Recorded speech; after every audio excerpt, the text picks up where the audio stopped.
Hey guys, Mike Molyneux, Snag Proof Pro Staff here with Clayton Eslick, FLW, Costa, and Wild West Pro. Going to talk about my favorite tournament of the year. I don't know if it's your favorite tournament. I think it's the most fun. We have all these pro-ams that we fish, and it's always nice to get in one of these fun tournaments and have the payback, 100% payback that Randy and the crew at Snag Proof provide us anglers. But it's pretty awesome, and it's an awesome tournament. Yep. So a little bit of stats from last year. We had 818 bass weighed in on our frog, so that's pretty awesome. I believe it was 43 fish over 5 pounds. Two 8s and a 9, or 2 9s and an 8 were brought in. So pretty awesome. There's a lot of frogs on the market, but you know our tournaments prove that they catch fish, and they catch big fish. So let's talk a little bit about what your plan is for the tournament. How are you going to approach it? Talk a little bit about those that have never fished a frog tournament. Any advice for them? You guys should definitely sign up. Even playing field. It's going to be fun. So take it from there. Okay. So everyone knows they've been spraying a lot in the Delta. It's been really hard to find cheese mats right now. It's hard to find a lot of grass. So I think open water frogging is going to win this tournament. You might be able to find a few mats here and there, but I think it's definitely going to be open water showdown with either the Wobbletron or just Bobby's Perfect Frog. And more natural colors, especially when you're fishing open water. You want more like natural colors, but for me at least, especially when you're on pressured waters. But I think that's going to be a big deal, finding points or anything next to current. The tule points, and if you can, hopefully find some vegetation, but anywhere that's near current is where these bigger fish are going to definitely want to set up this time of year. And you can always catch that occasional backwater, still water fish, but a lot of these fish are looking to feed, and any opportunity that comes along in the fast water, they're going to take the shot at it. So yeah. What about the wind? You think the wind's going to play? Oh yeah, the wind is going to make a big factor. So that's where I come in, and I use my Navionics chip to find protected areas on the Delta that from the wind, guys, because when those fish really want to go after a frog, they like maybe a tad bit of ripple, but they do not like waves with frogs. So so try to find some protected coves, areas like that, and you should be fine. Just look where the wind's going to be coming from and make a game plan. Good. What about those that have this is their first time fishing the Snag Proof Open?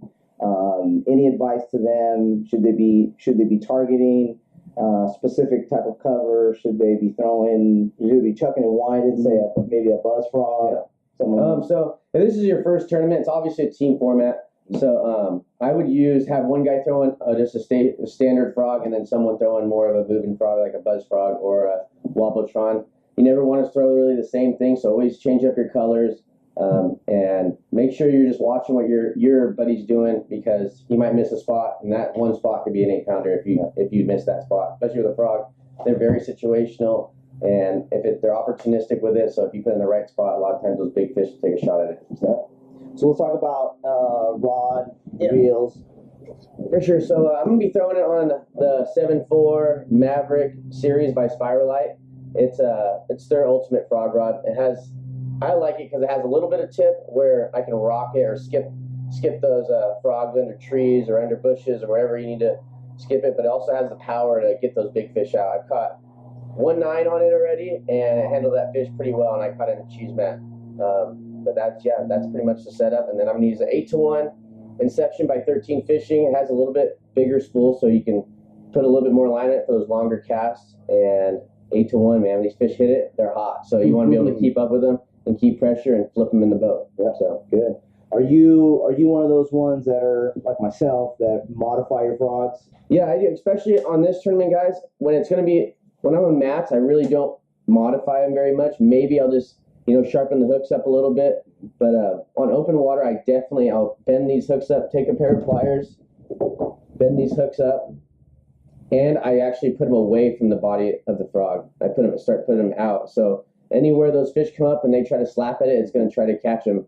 But when you have them here, they're kind of tucked away and that plastic's covering them. But if you pull them back, if you tilt them up into the side, you're going to catch more fish, probably 30, 40, percent more fish in open water. So. But just remember, when you do that, that's your open water frog. That is not your mat frog. Exactly. You'll learn real quick on changing and wasting. Yeah, exactly. So that's what I do. And then you can always, the man, in my opinion, I think the man's the best open water frog because it's a little bit heavier and it has a little bit more size to it, and it's an awesome frog. I think it walks amazing.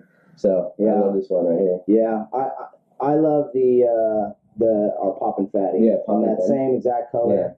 Yeah. Similar in profile. It's still a bigger frog than say Bobby's Perfect. Yeah. But you can do a lot more with it. I'm not gonna tell you because we're gonna be competing. Yeah, exactly. But you might want to check that one out. Exactly. Sure. It puts a little more water, causes a little more commotion, which is great. But